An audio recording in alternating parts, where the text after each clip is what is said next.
evening, everyone. Welcome. Let's settle into our evening with our meditation.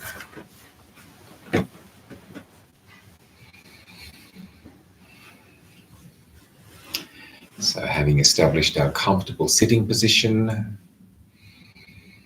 aligning our body with some degree of symmetry, balance, poise,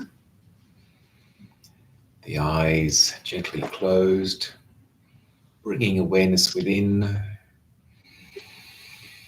consciously breathing out any stress tension that may have been building in our body over the happening of the day, the happening of the week so far. Breathing out, relaxing, releasing, letting go. Letting go of roles and responsibilities, obligations and duties. Letting go of the ways of the world, the concerns of self, and even letting go of the need to engage into thought about what has been, thought about what might be, allowing the mind to settle into a foundation of calm, easeful knowing in the present, inner stillness, silence, spaciousness, the beauty of the natural mind, free from clinging, condemning, reacting, resisting, denying, distracting. Just mindful knowing of the flowing of experience, pure and simple. And especially using the reference point of the present, being the naturally occurring sensation of the breath, inflow, outflow sensation of each breath, helping to lead the mind to collectedness, composure, mental composure, concentration, and inner calm.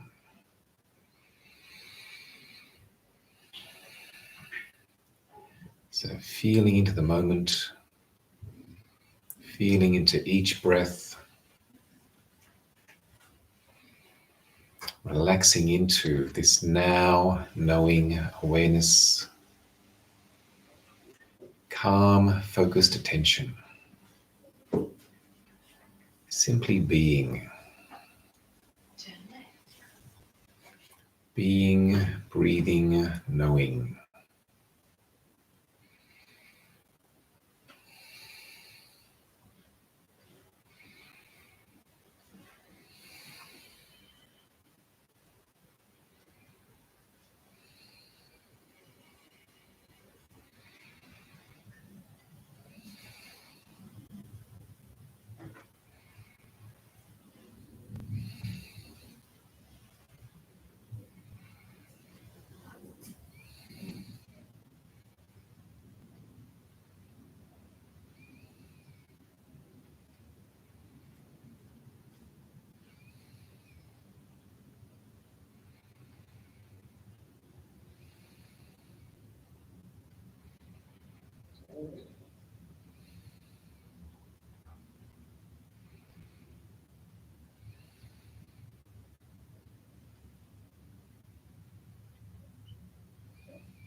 Hmm.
Please help yourself to some tea and biscuits.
A bit cooler this evening.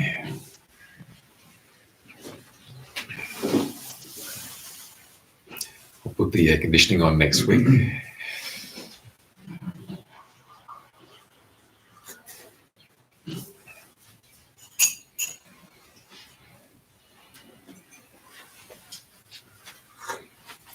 So the weather might change.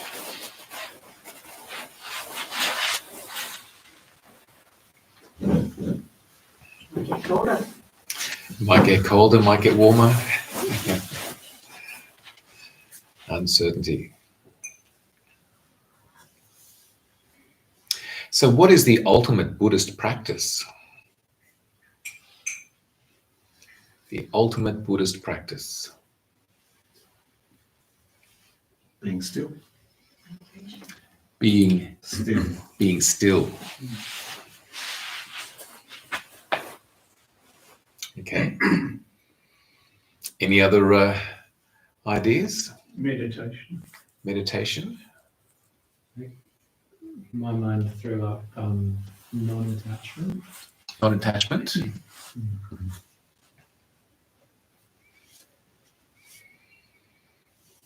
Flowing with the present. Flowing with the present. Flowing with the present, right. Well, we could say that they're all parts of what we could call the ultimate Buddhist practice, elements or things that support the ultimate Buddhist practice, which I would say is letting go. Letting go. Which is challenging for us in the context of the way of the world is not so much about letting go, but about getting more, gaining, having, holding, clinging, grasping, attaining. So Buddha's practice, the Buddha's teachings really goes against the grain of the ways of the world, the main sort of mainstream paradigm or attitude that the ways of the world have, which does make it challenging to be able to let go, which is not so much of a type of a rejection, but more of a releasing, a type of relinquishing. And for the purpose of ultimately having freedom, ultimate happiness, ultimate peace. Ajahn Chah, my teacher in Thailand, would say in Thai, it's a Ploi wang nit noi, mi kwam sangop nit noi. Ploi wang mak, mi kwam sangop mak. Ploi wang mak tisut, mi kwam sangop mak tisut. Which translates as let go a little, have a little peace. Let go a lot, have a lot of peace. Let go completely, have complete peace. So in many ways, the practice is letting go, and not just in meditation, but in our life. because in many ways the meditation is affected by and the result of how we are living our life. Challenging in the world, challenging as a layperson. It's easier for monks and nuns. That's one of the reasons that they let go of the world, to be able to live a renunciant type of life, which is a lot more simpler, living very simply, only a few possessions, a lot less complicated, complex, confusing than regular life. So it's set up to facilitate letting go and to facilitate peace and freedom. But at the same time, it doesn't mean that as lay people we can't practice letting go, because it's more of a, let's say, a psychological letting go. Sure, it's good to reduce the load of possessions that we have, things that we have that often clutter, take up time, consume energy, money, and so forth, to live more simpler, to live lighter on the planet. But it's really about the degree of attachment. So letting go is the opposite of clinging, grasping, holding, attachment, which is the problem. And that's something which is more psychological. And so for that, it's about letting go of the say unhelpful desires, clinging, unhelpful aversion, anger, unhelpful misperceptions, misunderstandings, delusions, ignorance, and finding that in letting go, there's a sense of release, ease, peace, more energy, more ease, more well-being, so that we may still have things that we need, but there's less of the grasping and holding on to them, especially when they change. The Buddha pointed out that by the very truth and fact and nature of things, things do change. All conditioned things will change. One thing changes and then causes something else to change. That sort of cause and effect dynamic relationship of all things. And so therefore we can't sort of try and control and keep things the same, because they will in time change in some way or another, for better or for worse. So being able to hold, embrace, use while we can certain things, but then also without the grasping. So when they change, we can be aware of the change, let them change, and also let them go if we need to. Especially if they're old, if they're worn out, if they're unusable. It's a lovely verse by William Blake, the English poet, philosopher. He says, "He who binds to himself a joy does the winged life destroy. But he who kisses the joy as it flies lives in eternity's sunrise." So rather than binding to ourselves a joy, which then destroys it, does the winged life destroy, but being able to just kiss or appreciate the joy as it flies, then that person lives in eternity's sunrise. Sounds pretty enlightened.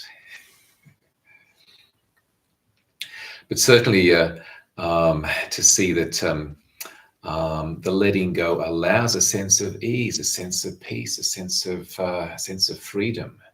In many ways, it's like holding on to an opinion, a judgment. It's painful. It's painful, especially if someone else doesn't appreciate or doesn't believe, doesn't want to believe, or doesn't see it our way. And we're holding on. No, I am right, and I will make you understand that I'm right. Dangerous. As Dr. Phil says, do you want to be right or do you want a relationship? If you want a relationship, just let go. You don't have to be right. It's right to let go. Have the relationship. And painful in the sense that holding on, and especially when things are changing and or we know they're going to change, there's this sort of fear. I'm fearing that something's going to change. It's not going to last. I'm not going to have it. And that sort of holding on binds us. We become stuck, and it's painful. A bit like the Asian monkey trap. Anyone heard of the Asian monkey trap? I've never seen one by myself, but certainly lived in Asia for many years. And there were monkeys. People would have pet monkeys around the place, and but I'm told that the Asian monkey trap, it's a bit sad, but quite ingenious. But it's used as a metaphor for spiritual practice, meditation.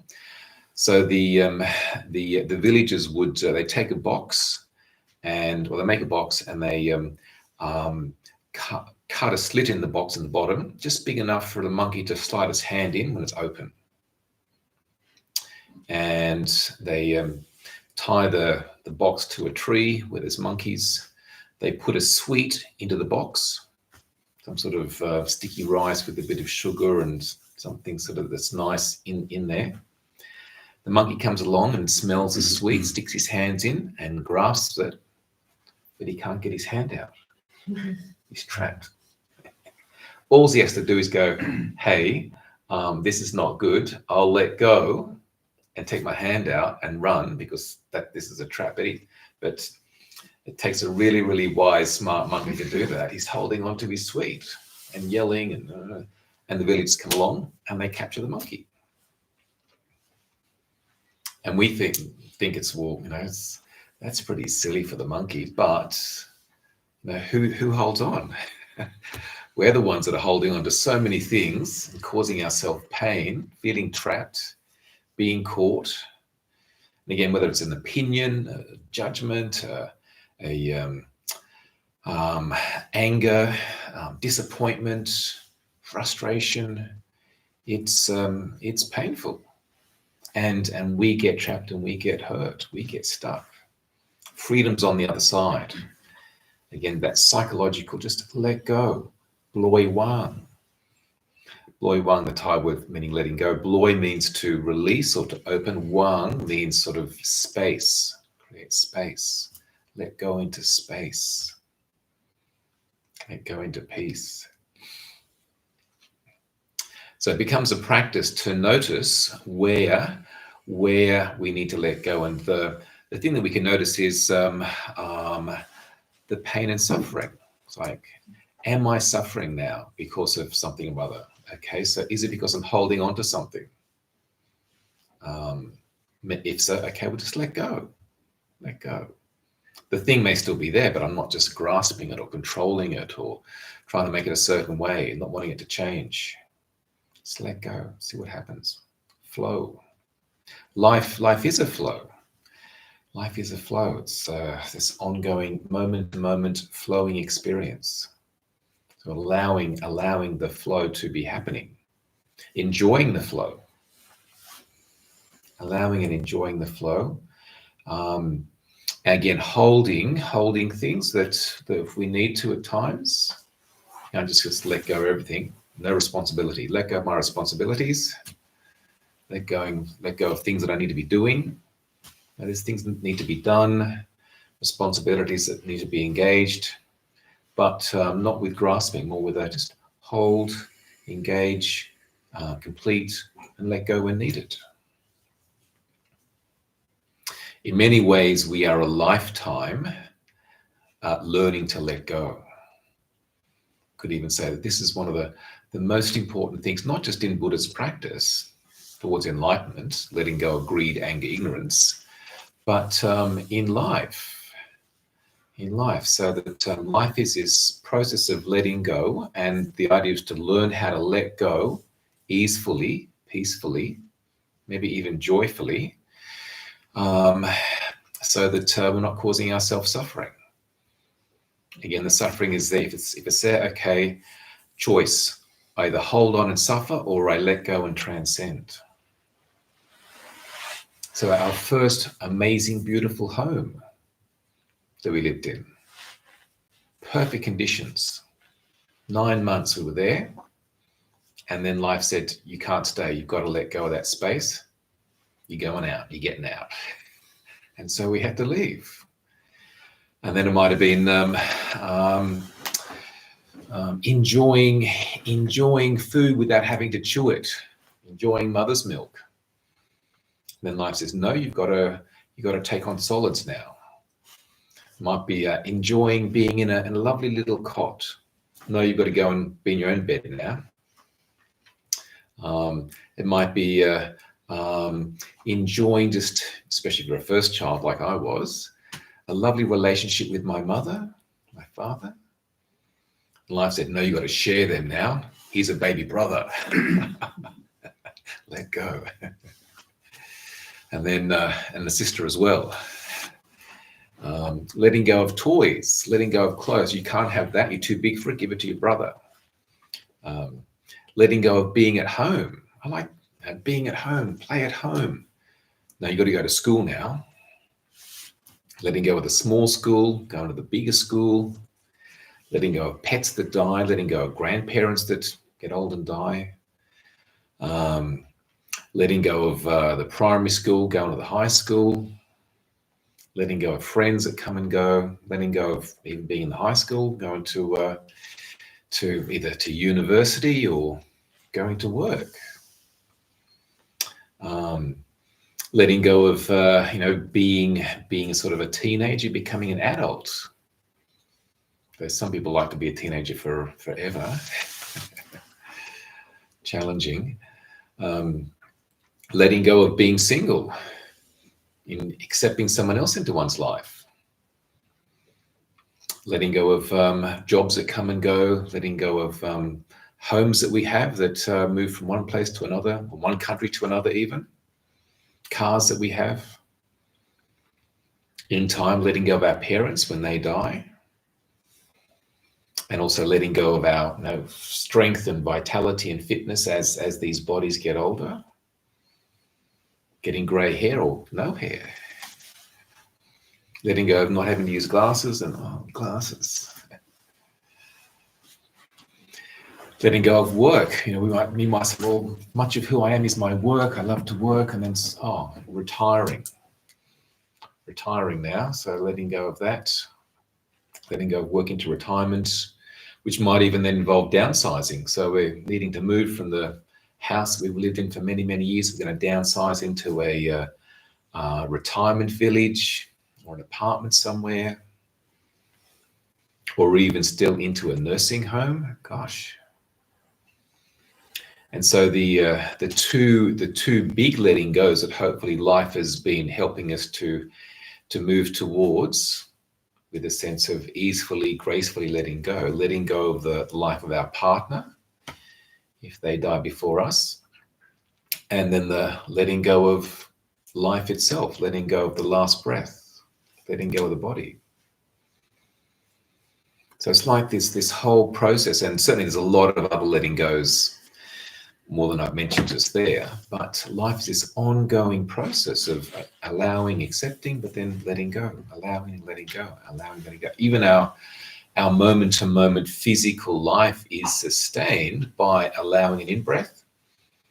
Can't keep it, even if you're really mindful of that one. You've got to let it go, out-breath. You can have another in-breath, but you can't keep that one either. Let it go. This ongoing process. And much of meditation practice is about helping us to appreciate that. Pull that Ajahn Brahm's book, Mindfulness, Bliss and Beyond. Great book. It's subtitled The Meditator's Handbook. So I can highly recommend this book. And just in the introduction, where he says, meditation is the way of letting go. In meditation, you let go of the complex world outside in order to reach a powerful peace within.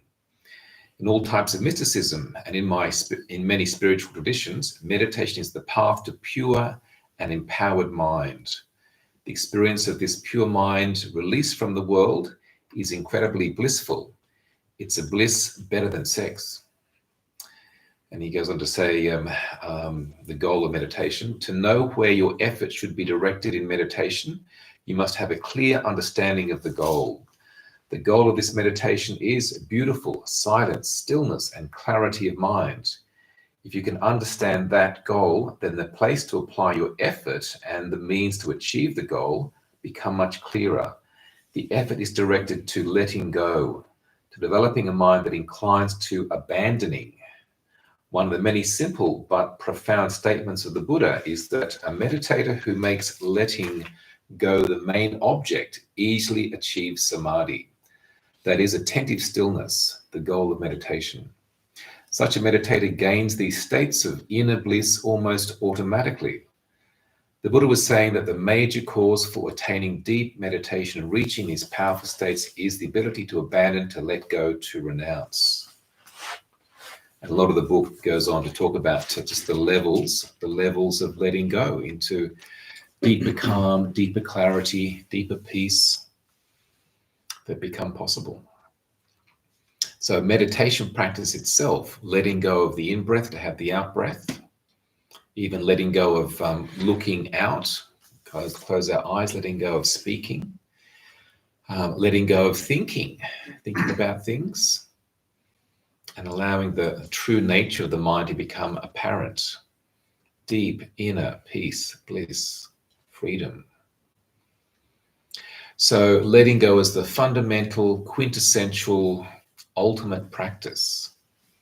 The practice for living and flowing, the practice for meditation, the practice for enlightenment. Letting go. So any thoughts or considerations yourself about letting go? Maybe even some examples of where you're able to let go and have some ease, have some peace, have some freedom. John? What do I do when I meditate and I'm aware of the breath? Every time I have like a train of thoughts comes, I make an effort to come back to the breath. How do I do that? Effortless. So how did I do that effortless? With being effortless? Yes. Well, in a way, because I catch myself going off, even if it's two words, I catch myself straight away. Back to the breath. It is an effort. Well, that's good. That's good. It's like putting in the effort to let go, as opposed to the just getting caught up following the train of thoughts. It's like just saying, I'm not going to get onto that train. I'll just let that train go by, because the train's only going into more thoughts and more sort of stories and past or future.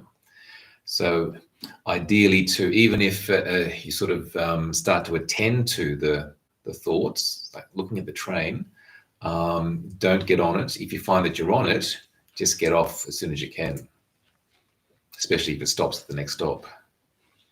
Get back on the platform. The platform's more peaceful. You never know what or who you might meet on the train that might be distressing, disturbing, and unhelpful. So there is some degree of effort required in meditation, as Ajahn Brahm sort of pointed out there, but it's the effort to let go, to release, to relinquish, to abandon sort of the mind that wants to get caught up in thinking, wondering, worrying, planning, etc. We obviously need to do that to some degree, but maybe not in the context of meditation. Have some TFA, thought-free awareness. And at times have some CCT time, conscious consideration time. I need to sit down and think something through, allow some ideas to come forth, write some stuff down. So conscious thinking time and conscious thought-free awareness time, meditation. John, I haven't read the book, but I think I get the general gist of it. It's called The Body Keeps the Score. Maybe you've heard of it. Yeah. And I believe the idea is that severe things happen in our life basically get stored in our nervous system. So in regards to the process of letting go, especially when you've been holding onto something for decades, perhaps, I've heard the analogy, say if you're gripped to a cup, and if you're gripped to that cup for a few hours, you're even going to find it hard to peel your fingers away from that cup. So considering you've been potentially holding onto something for half your life, I guess they're the more difficult things and the more necessary things to let go. Yeah. And I guess that's where the process of like virtue also comes into it, help precondition your nervous system to relax and to ease into meditation, and then the psychological strategies couple with that. Yeah, for sure. And it certainly can be a process. A process which can take time, because the habit is often to cling or to grasp or to hold on or to bind. And so that's why we can talk about letting go, but it's not something which we can do immediately. It's more a learning to stop that reflex or to relax the grip. And part of what helps that is also just having understanding to go, okay, well, holding on, is it easeful? Is it lovely? Is it peaceful? Is it pleasant? Am I enjoying it? Does it lead to something worthwhile? It's like, well, no, on all accounts. So there's a sense of like, well, hey, what if you maybe just try and let go for a little while? And if you find it doesn't work, then you can pick up and grasp again, cling again, get attached again. But maybe it's about, okay, having tried that, no, I don't want to get caught up into that monkey trap again. So that's where insight and understanding comes, especially the insight that sees that things change, and things are impermanent, and binding or holding on doesn't ultimately help. Can I just say thank you for saying that, because I think that's a really strong point. And this concept of letting go, for me, it was never like at the beginning of meditation, you can't consciously let go in that at that level. The meditation itself is like the way that it's almost as if with time those things actually let go of you. It's almost like so yeah, I think that's a really good point. Yeah, it does take time, because otherwise people can get disappointed that they're sort of they can't let go, and letting go shouldn't be like a major effort. It's ideally, again, it's not a rejection, it's not a sort of a ripping, it's more of a realization and a release, which may happen quite quickly. It's like, wow, I've been holding on, and letting go. Or it may be just a slow, gradual release, a slow, gradual unfolding that happens. Slow, gradual awakening. I guess, John, we've got to reprogram our brain, right? We've been used to holding on our whole lives, so it takes time to reprogram the brain to deconditioning and decommissioning the neural hardware that has often been programmed and conditioned in a certain way. Kirsten? For me, like before you can let go, you have to be aware that you're holding on. So it's the awareness that helps. And so if you don't have that, for sure. Realize. And in the beginning of meditation, I really loved that. And I try to do it at home, and I love it when you say it as well, because that letting go of the roles that you hold in life, so letting go of being a mother and a sister and all that, it's like, oh my God, every time one more role goes up, it's like, oh, I feel so much lighter every time. It's like, you don't realize how much responsibility comes with all those roles and how much most of your thinking is involved in one of those roles. So yeah, I love that at the start of the meditation. And often we don't realize that we are in those roles until we're invited to let go or to put down. Yeah. It's like Ajahn Chah would, I don't have my cup with me, but he'd be talking about what is meditation. And he'd say, I'll show you what meditation is. And he'd pick up his mug and hold it. And he'd say, well, how heavy is this? And people would say, well, it's not very heavy. He'd say, that's right, half a mug of tea, not very heavy. Then he'd say, if I have to hold this out like this for an hour, how heavy is it then? They'd say, well, it's getting very heavy if you have to hold your mug out there, your cup out there for an hour. And said, that's right. And what if I have to hold it out like this all day? They would say, well, that'd be excruciating, painful. Could we even do it? And he'd say, it's even getting heavy now. What should I do? And they would say, well, just let it go, put it down, not drop it, but just put it down. Oh, what a relief. And he'd say, this represents your roles. Being a parent, being a partner, being a professional, being a colleague, being a friend, being a brother, sister, daughter, whatever.